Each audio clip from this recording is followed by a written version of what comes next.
The truth is, you're better at Apex than you think, but you likely don't think so. And it's because you won't leave behind these bad habits that are literally getting you killed. So the first bad habit we're leaving in the past is turning off tunnel vision. This is something I see a lot. And the problem with tunnel vision is just that you're looking in one direction when we play a BR that is 360 degrees of danger. So as you're rotating from POI to POI, you need to be looking front, back, left, right as you're slide jumping. Be efficient with it, but make sure that you're gaining awareness as you're moving forward and you're gathering as much information as possible. Information is key in Apex, guys. Number 2 might be my favorite because it totally changed my game.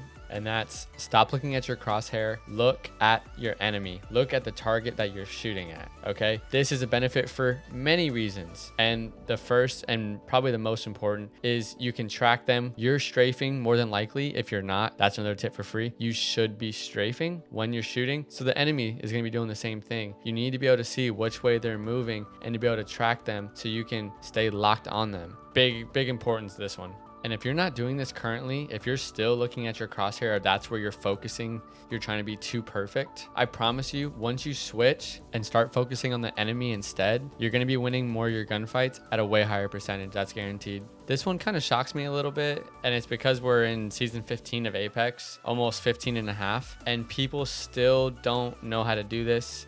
It's okay, judgment-free zone. We're all here to try to get better.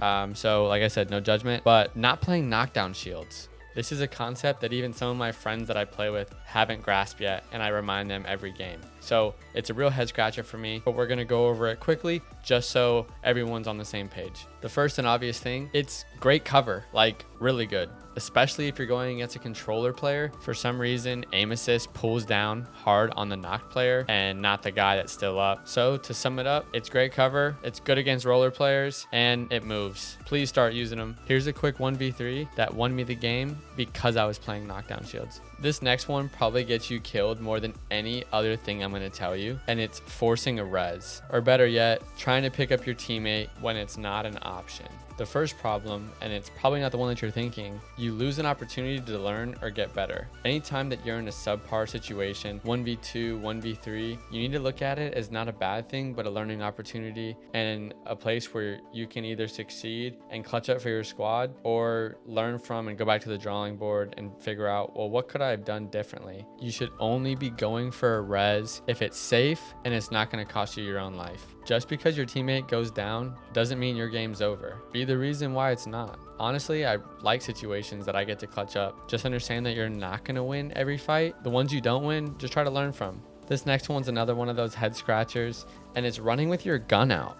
First problem, you're slower. When you're slower, you take more damage. And fun fact, if you don't know, when your gun's holstered, it only takes one step in between you holstering your weapon and taking a step to slide. If you have your gun out, it takes 3 steps. Guys, 3 steps is life or death. That's the difference between you being able to pop that bat and you holding a knockdown shield. I try to only have my gun out if I'm behind cover or in an active gunfight where the gun has to be out. Anytime that the gun doesn't have to be out, I typically am holstered, scanning the area, kind of going back to step 1, trying to gain as much information, knowledge as possible. Reality check this next one, and it's you're being too greedy. People will be mid gunfight and go into a box and not go for the armor. They'll armor swap and then go down and grab some ammo. They'll go down and, oh, I needed an attachment, I needed a stock, let me grab the stock, let me check the other box, and then they're back in lobby. The only time you should ever be in a box during a gunfight is if you are armor swapping, and that needs to be done as soon as possible. If you're behind cover, you have a little bit more time if you want to grab some ammo.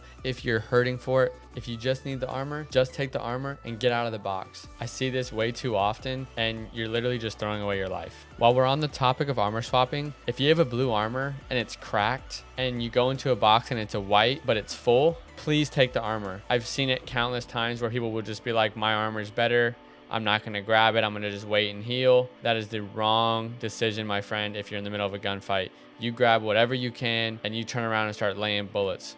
Not warming up or having a warm-up routine before playing is the next bad habit we're going to talk about. I live and die by my routine, and I can definitely tell a difference immediately when I do it and when I don't, and I just hop into a game. Not only do I think this helps mechanically by just like physically warming you up, so if you're someone who struggles with their confidence when playing Apex, consider starting a routine. This is great for building that mind muscle connection and really getting used to your sensitivity. That way when you get in these little skirmishes, these exchanges, your brain can kind of just take over and you can just kind of enter flow state. Giving up high ground is the next on the agenda. This is something that is done voluntarily so often in Apex. Over 50% of the legends don't have any movement, so when you give up high ground, think about this, you purposely voluntarily put yourself in a worse situation. So yeah, let's stay on high ground. Thought I should preface this really quick. If you aren't sure why high ground is so important, well, it's important for many reasons, but I'd say the most important is it harder for the enemy to hit you than it is for you to hit them. And to not get too technical, typically the person with high ground is the one that's kind of the enforcer, the person who's controlling the fight. So he's the man in charge, the man in power. You want to be that person. All right, guys, thank you so much for watching. I hope you took something away. I hope this helped. If you made it this far, the secret special call out is going to be 27. Put that in the comments down below. I appreciate you guys. Please, if you would be so kind, like, comment, subscribe, and I will see you guys later. Hope you guys all have a very Merry Christmas, and I'll be talking to y'all soon.